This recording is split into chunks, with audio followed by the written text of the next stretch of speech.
വയനാട്ടിലെ ഉരുൾപൊട്ടലിൽ രക്ഷാപ്രവർത്തനം നടത്തുന്നതിനായി സൈന്യവും എത്തി. ആദ്യം സൈന്യം ശ്രമിക്കുന്നത് ഇവിടെ തകർന്നുപോയ പാലത്തിന് പകരം താൽക്കാലികമായ പാലം സജ്ജമാക്കാനാണ്.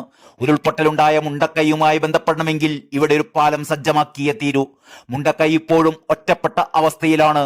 ഒരു പ്രദേശമാകെ ഒലിച്ചു പോയിരിക്കുകയാണ്. ഇന്ന് പുലർച്ചെ 2 മണിയോടെയാണ് ദുരന്തമുണ്ടായത്. ഉറക്കത്തിലാണ് വെള്ളം കുത്തിയൊലിച്ചെത്തിയത്. 100-ലേറെ പേർ ഇപ്പോഴും മണ്ണിനടിയിലുണ്ടെന്നാണ് സൂചന. രക്ഷാപ്രവർത്തനത്തിന് ഏഴിമലയിൽ നിന്ന് നാവികസേനയും എത്തിയിട്ടുണ്ട്. ഉച്ചവരെ നടന്ന തിരച്ചിലിൽ മരണം 83 ഉയർന്നിരിക്കുകയാണ്. ഇനിയും നിരവധി പേർ മണ്ണിനടിയിൽ കിടപ്പുണ്ടെന്നാണ് മനസ്സിലാവുന്നത്. 3 ലയങ്ങൾ ഒലിച്ചു പോയി എന്നും ആയിരക്കണക്കിന് പേരാണ് രക്ഷാപ്രവർത്തനത്തിന് എത്തിയിരിക്കുന്നതെന്നും ഇവിടുത്തെ സന്നദ്ധ പ്രവർത്തകനായ ഷാജി പറയുന്നു. മിലിറ്ററിയും ഫയർഫോഴ്സും നാട്ടുകാരും ഉൾപ്പെടെ ആയിരക്കണക്കിന് ആളുകളാണ് രക്ഷാദൌത്യത്തിൽ ഏർപ്പെട്ടിട്ടുള്ളത്.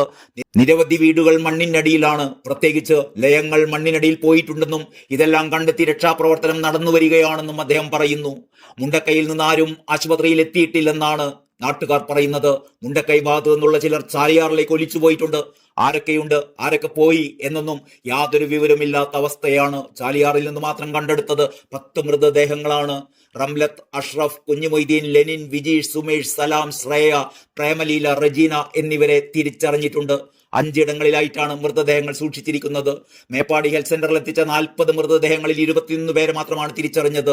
വിംസ് ആശുപത്രിയിൽ 8 മൃതദേഹങ്ങളിൽ 2 പേരെ തിരിച്ചറിഞ്ഞു. വൈത്തിരി താലൂക്ക് ആശുപത്രിയിൽ 1, മലപ്പുറം പോത്തുകല്ല് പ്രദേശത്ത് നിന്ന് ലഭിച്ച 10 മൃതദേഹങ്ങളിൽ 8 എണ്ണം നിലമ്പൂർ ജില്ലാ ആശുപത്രിയിലുമുണ്ട്. മലപ്പുറം ചുങ്കത്തറ കുന്നത്തുപട്ടിക്കടവിൽ 1 മൃതദേഹവും കൂടി കിട്ടി.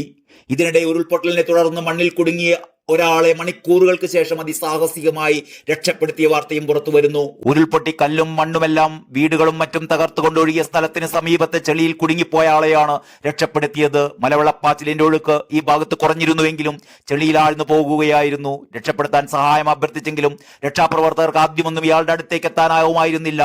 ഒടുവിൽ രക്ഷാപ്രവർത്തകരെത്തി ഈ മനുഷ്യനെ മരണത്തിൽ നിന്ന് രക്ഷപ്പെടുത്തി.